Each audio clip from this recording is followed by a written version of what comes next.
Hi YouTube, Engineer 100. In today's video, I'm going to be showing you how to change the O2 sensor that's behind the catalytic converter, the post-cat O2 sensor, the one that nobody ever changes. And in this particular case, the reason I'm changing it is because the evap portion of the smog monitors for your smog recertification would not reset. There were no codes, no engine lights. So I'll tell you in another video exactly how I figured it out. But sometimes when you can't pass smog and you can't get that evap monitor to reset, it could be the post-cat O2 sensor. So today I'm going to specifically show you how to change it on a 1999 Mercedes SLK230, but this would apply to many other vehicles as well. And so it doesn't take very many tools, especially in this car. It just takes the O2 sensor socket and a ratchet.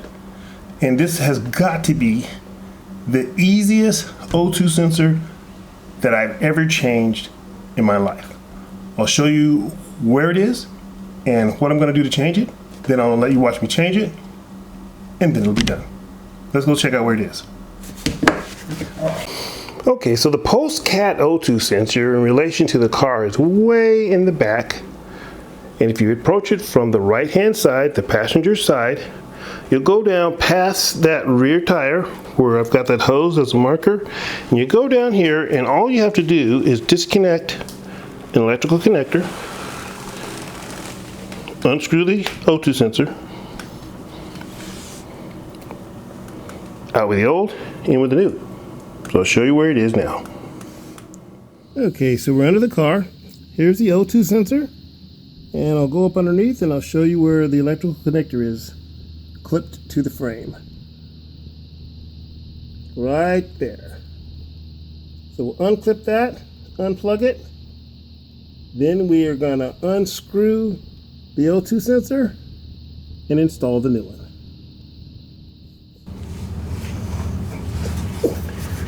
Okay, so first I'm going to undo this electrical connector here.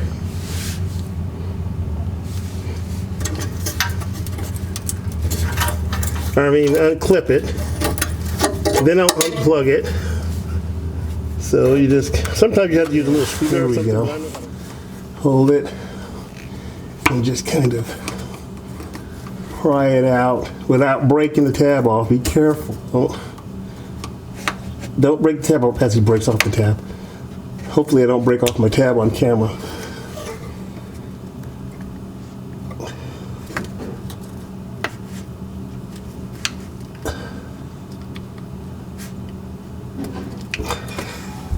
And then we just kind of pop it off like that.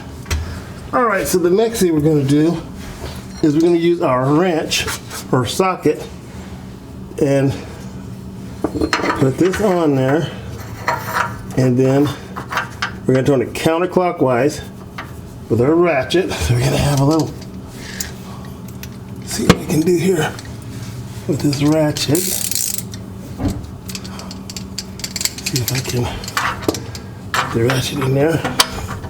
And you just have to break it, and then you can do the rest by hand. You just, I want to bump my light. Give it a nice little turn. Man, this one's tight. Oh man. Alright, so I'm gonna have to move the light a little bit. I hope you guys can still see. And then give it the beans. There we go. Alright, and you just take off the socket. And you can just, there you can just unscrew it. And I know this has never been changed since I had the car. It's been like 13, 14 years. So I know this one's bad.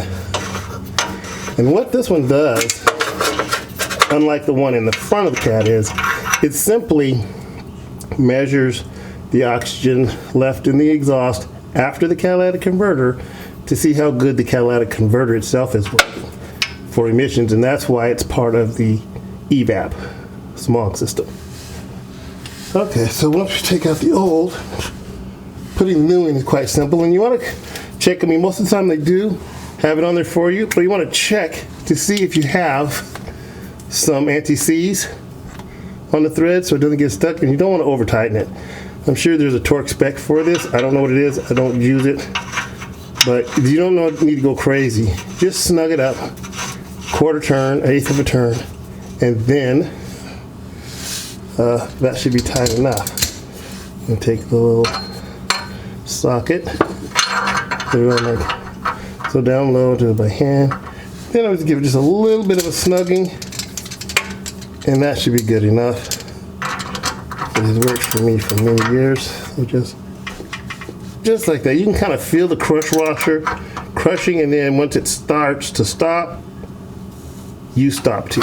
And that's good enough. Now we just want to plug in the electrical connector, clip it back into, and it only goes one way. You can't do this the wrong way.